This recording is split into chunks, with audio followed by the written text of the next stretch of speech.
మీరు చూస్తున్నది అనేక ఛానళ్లను మీకు అందిస్తున్న సిటీ కేబుల్ వారి సిటీ ఛానల్.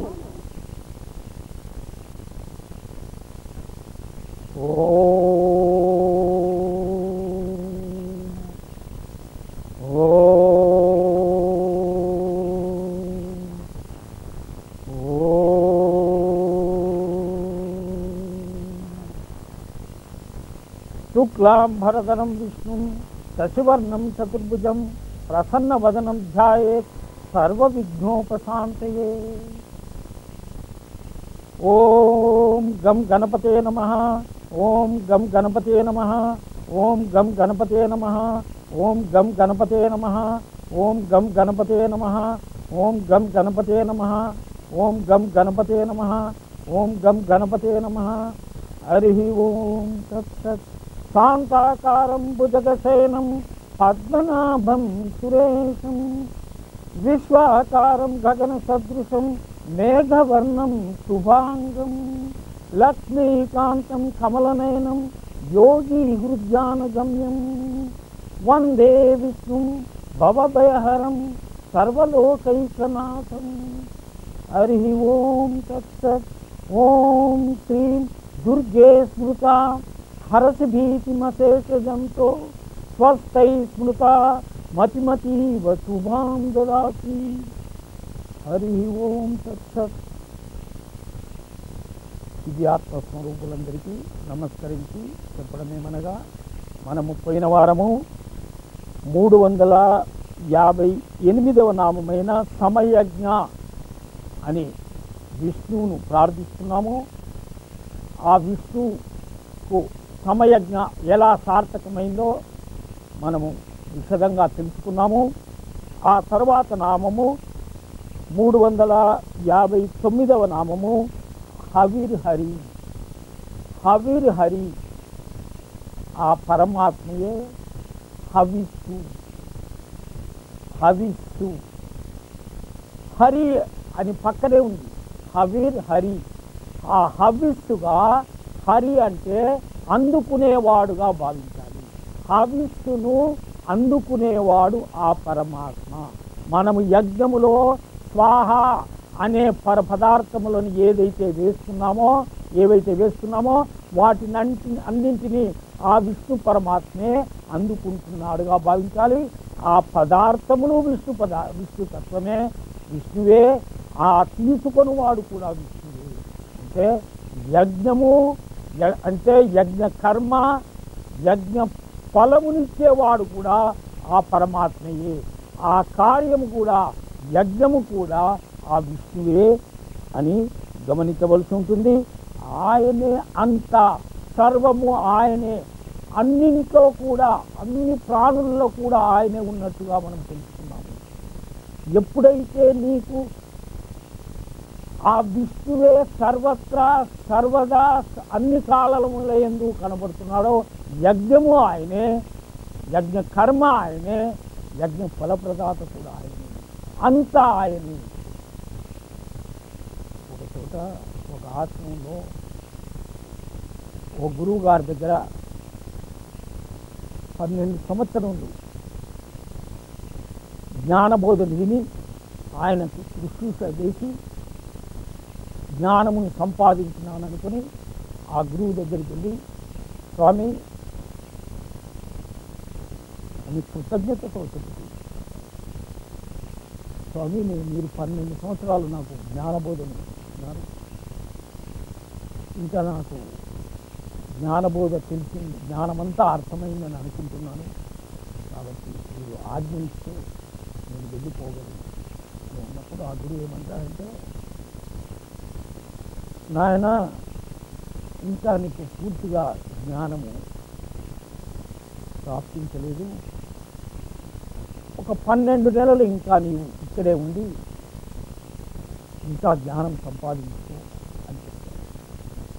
12 సంవత్సరాలే ఉన్న తర్వాత 12 నెలలు ఏమవుతుంది లేని వాళ్ళకి శిష్యుడు 12 నెలలు ఉందంట.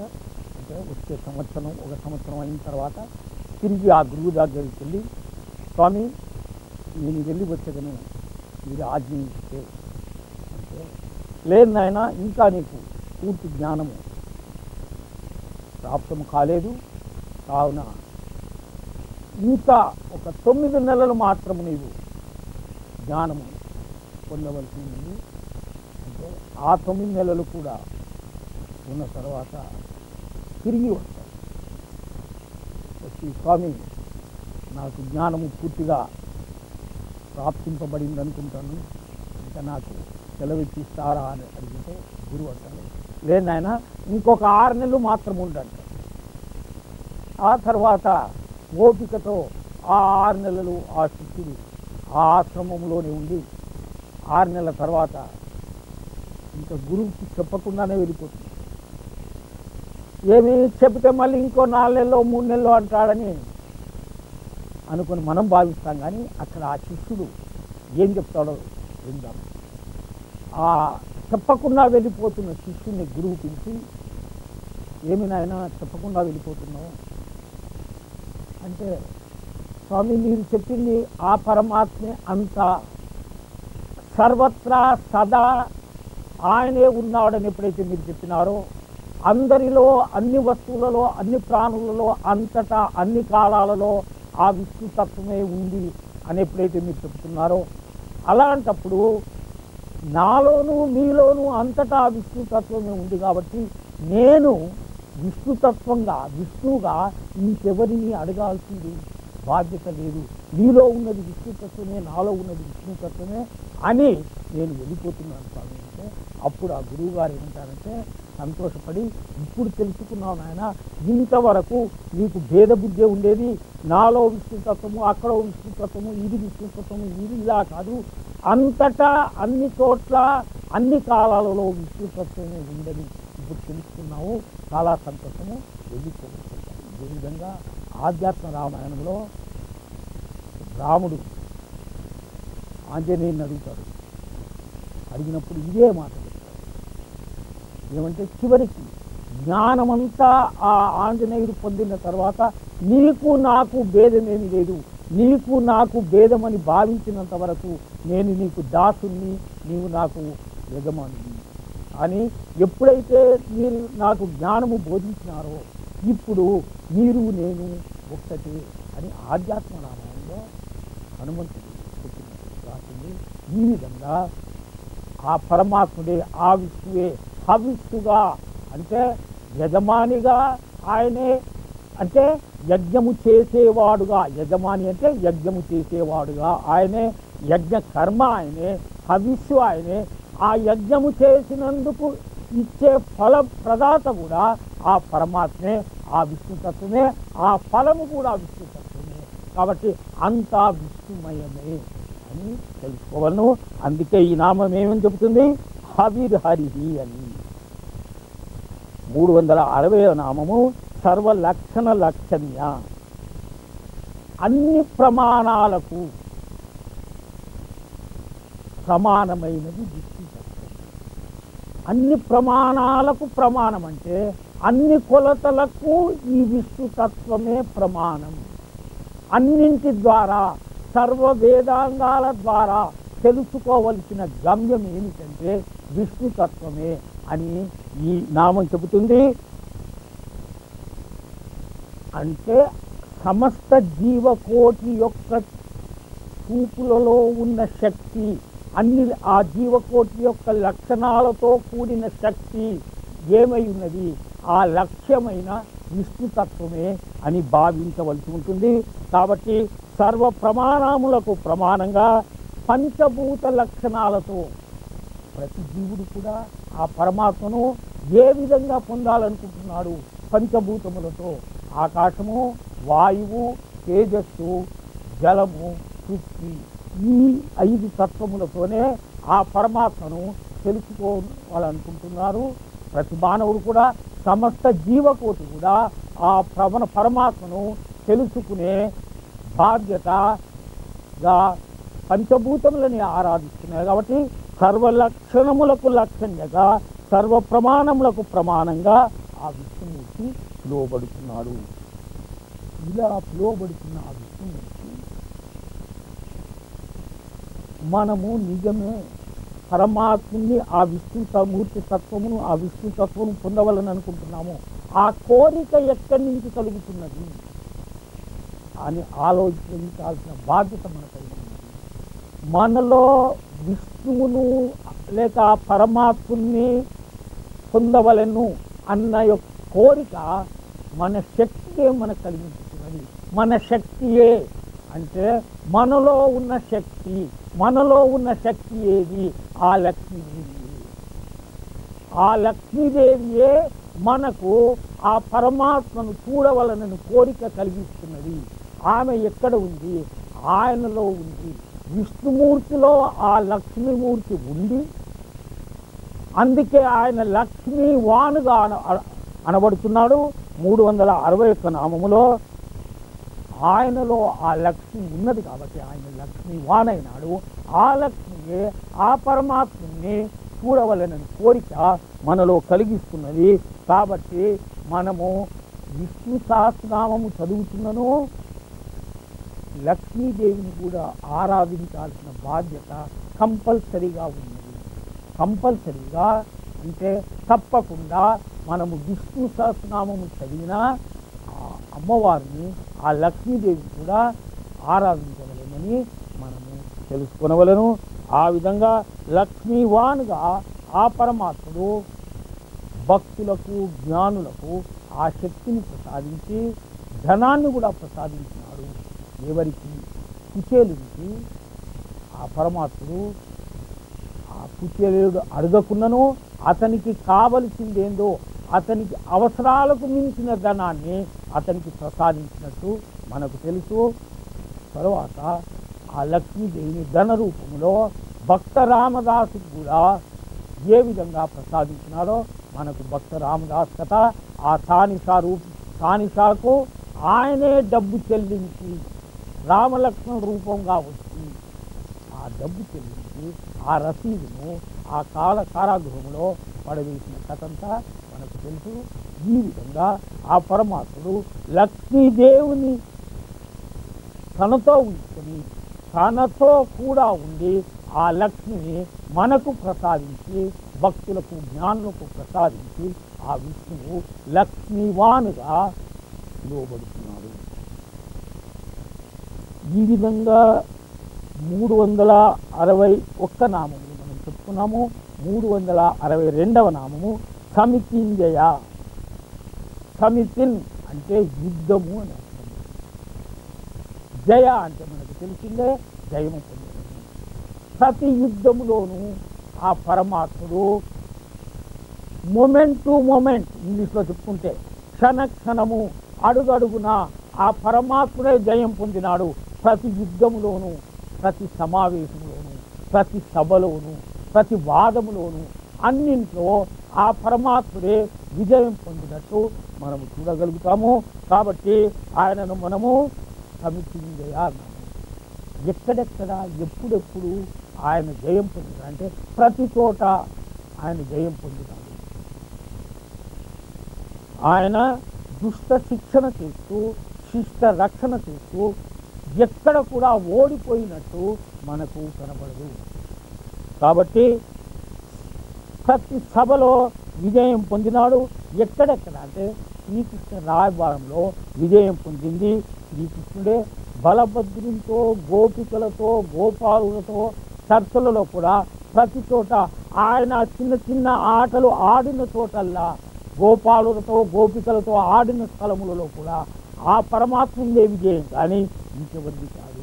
ఆఖరికి కంసునితో వాదించినప్పుడు కూడా ఆ శ్రీకృష్ణ పరమాత్ముడే విజయం. కాబట్టి ప్రతి చోట అడుగడుగున మొమెంట్ టు మొమెంట్ ఆ పరమాత్ముడే జయం. కాబట్టి ఆయనను సమితింజయగా మనము చూస్తున్నాము.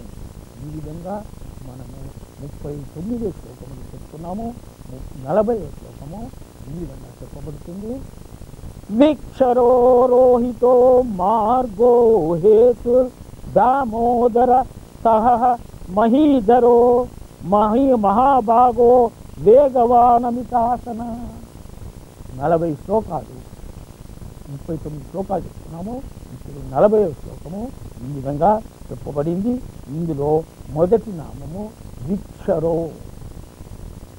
క్షరో అంటే మనకు తెలుసు, క్షర అంటే నాశనం కావడం, విక్షరో అంటే నాశరహితమైనది, నాశనము కానిది. ఏది? ఆ పరమాత్మ నామము ఎప్పుడు కూడా నాశనం చెందదు, విక్షరో అని అనబడుతున్నది. విక్షరోగా పిలువబడుతున్న ఆ నామం ఎలాంటిదంటే స్వయంభూ. స్వయంభూ అంటే ఆ పరమాత్మ, ఆ విష్ణువుకు జన్మ లేదు, ఆది లేదు. ఎప్పుడైతే ఆది లేదో అంతము లేదు. అందుకే ఆది లేనప్పుడు, అంతము లేనప్పుడు మధ్యాన్ని కూడా ఉండదు. ఆది మధ్య అంతరహితుడు, ఆది మధ్యాంతరహితుడుగా ఆ విష్ణువుకి విక్షరు. నాశనము లేదు, జన్మ లేదు. అంటే ఆ పరమాత్ముడు పుట్టడు. మరి పుట్టకుండా కనిపిస్తాడా అంటే కనిపించడు. ఎప్పుడైతే కనిపించడో అతడు దిట్టడు కూడా అంటే అతడు నాశనం చెందడు. పుట్టడు, కనిపించడు, నాశనము చెందడు. అది ఏమి తత్వము? అదే విష్ణు తత్వం. అందుకే క్షరము కానిది విక్షర, నాశనము కానిది నాశరహితమైనది ఆ విష్ణుతత్వము విక్షరోగా అనునామంతో ఈ శ్లోకము ప్రారంభింపబడింది. విక్షరో తర్వాత ఆ పరమాత్మను ఆ విష్ణువును మనము రోహిత అని పిలుస్తున్నాము. రోహితగా పిలువబడ్డ ఆ పరమాత్మ స్వయంభూవే. ఇంతకుముందు తెలుసుకున్నాము స్వయంభూ అని. స్వయంభూగా పిలువబడ్డ ఆ పరమాత్మ సత్యమైన వాడుగా ఆ పరమాత్మ బ్రహ్మ సత్యం అని శంకరాచార్యులు చెప్తున్నారు. బ్రహ్మ సత్యం అయితే మరి అశాశ్వతమైనది ఏదయ్యా అంటే అశాశ్వతమైనది జగత్తు. పరమాత్మ విష్ణుతత్వంగా ఆ బ్రహ్మతత్వము సత్యమైనది, జగత్తత్వము నిత్య. బ్రహ్మతత్వము సత్యం, జగత్తత్వము నిత్య. బ్రహ్మ సత్యం జగన్నిత్య, జీవో బ్రహ్మైవా నాపరః అన్నాడు వేదాంత దిండిమలో శంకరాచార్యులు. ఆది శంకరాచార్యులు వేదాంత దిండిమలో ఈ మాట అన్నాడంటే జీవుడు బ్రహ్మము కంటే వేరు కాదు.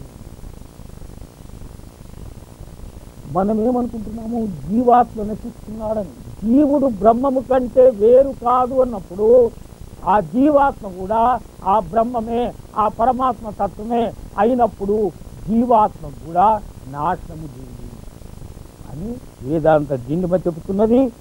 జీవుడు బ్రహ్మము కంటే వేరు ఎప్పుడు కాడో, జీవుడు వేరు కాడు అని చెబుతున్నాము. వేరు కాడంటే ఎవరికి వేరు కాడు? బ్రహ్మము కంటే వేరు కాడు. అంటే లాజికల్గా మనం అర్థం చేసుకోవాల్సింది ఏంటంటే జీవుడు బ్రహ్మము కంటే వేరు కాడు అంటే బ్రహ్మమే, జీవుడు కూడా బ్రహ్మమే. కాబట్టి జ్ఞానులు అహం బ్రహ్మాస్మి అనుకోగలుగుతున్నారు. వారు చేసే సాధనలతో అహం బ్రహ్మాస్మిగా వారు జీవాత్మను పరబ్రహ్మంగానే గుర్తించి బ్రహ్మాస్మి అని అనుకుంటున్నారు. ఆ విధంగా వేదాంత దిండిమలో చెప్పిన ఆ విష్ణు తత్వము సత్యమైన తత్వమును, అది నాశరహితమైన తత్వము, శాశ్వత తత్వము, దాన్ని మనము ఇంతకుముందు అనుకున్నాము. వచ్చే నామములో ఏమన్నాము? విక్షరో అన్నాము. విక్షరో అంటే క్షరము కానిదని తెలుసుకున్నాము. ఆ క్షరము కానిది ఏమిటంటే ఎత్తిరాల వారు ఏమన్నారంటే ఓంకారం. ఓంకార నాదము, ఓంకార శబ్దము అదే విష్ణుతత్వము. అది ఉపాసనా పరమైన శబ్దము, అది విష్ణుతత్వమే. అది క్షరము కానిది, అది కాలాతీతమైనది, అది నిరంతరంగా ఉండున్నది, నిత్యంగా ఉండున్నది. అది దేవతలకు అమృతము ఇచ్చినది.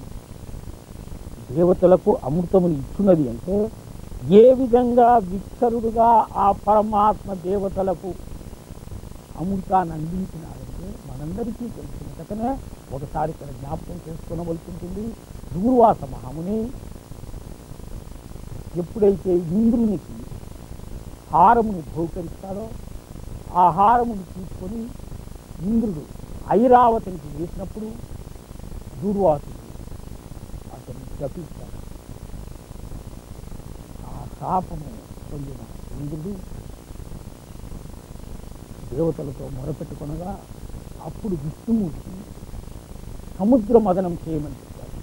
సముద్ర మదనంలో ఆయన ఆ పరమాత్ముడు ఆ దేవతలందరికీ అమృతం ఇచ్చి అమృతం అందించి విక్షరులుగా చేసినాడు. తాను విక్షరుడై దేవతలను విక్షరుడుగా చేసిన వాడు ఆ పరమాత్ముడు, ఆ విష్ణుమూర్తి. కాబట్టి ఆయనకు నామము పూర్తిగా సార్థకమైంది. విక్షరోగా ఈ విధంగా విక్షరోగా పిలువబడ్డ ఆ విష్ణుమూర్తి రంగు ఏమిటండి అన్నప్పుడు ఎరుపు రంగు ఆ విష్ణువుడి అని అన్నారు. ఎలా తెలుసండి అంటే 364వ నామం చెబుతున్నది ఆ విష్ణుమూర్తిని రోహిత. రోహిత అంటే ఎరుపు వర్ణమని, ఎరుపు రంగు గలవాడుగా ఆ విష్ణుమూర్తి పిలువబడ్డాడు. ఎరుపు రంగు ఎక్కడ ఉంటుందండి? మత్స్యావతారంలో ఆ విష్ణుమూర్తి చేపగా అవతరించినట్టు అందరికీ తెలుసు. ఆ చేప యొక్క రంగు ఎరుపు. ఆ చేప యొక్క రంగు ఎప్పుడైతే ఎరుపైందో ఆ విష్ణుమూర్తి రోహితగా పిలువబడ్డాడు. మత్స్యావతారములో ఆ విష్ణుమూర్తి యొక్క రంగు ఎరుపైనది. మత్స్యముగా ఎరుపుగా ఉన్నవాడు ఆ విష్ణుమూర్తి. కాబట్టి ఆయన రోహితగా పిలుస్తున్నాము. ఇప్పుడు కూడా ఆ పరమాత్మని అరుణ కాంతిలో ఆ ఎరుపు జనమును మనము దర్శించగలము. కాబట్టి ఆ విష్ణుమూర్తికి రోహిత అనే నామము సార్థకమైనదే. రోహితగా పిలువబడ్డ ఆ విష్ణుమూర్తి వచ్చే నామంలో మార్గగా పిలువబడుతున్నాడు. మార్గ అంటే మనకు తెలుసు దారి అని, తోవాని. మార్గ అంటే గమ్యం అని కూడా అర్థమైంది. ఈ మార్గ అనే నామము 365వ నామము. తానే జ్ఞానానికి దారి చూపించువాడే, తానే జ్ఞాని అయి, తానే ఆ పరమాత్ముడే ఆ విష్ణుమూర్తియే మార్గము చూపించి తనలో చేర్చుకునే మార్గాన్ని తానే చూపిస్తున్నాడు. కాబట్టి మార్గ పిలువబడుతున్నాడు. ఆ మార్గ ఎలాంటిదంటే మోక్ష మార్గమును, మోక్షము కానీ మార్గము కానీ ఎలా ఆ పరమాత్ముడు మనకు దారి చూపిస్తున్నాడో మనము విశదంగా వచ్చేవారం తెలుసుకున్నాము. హరి ఓం.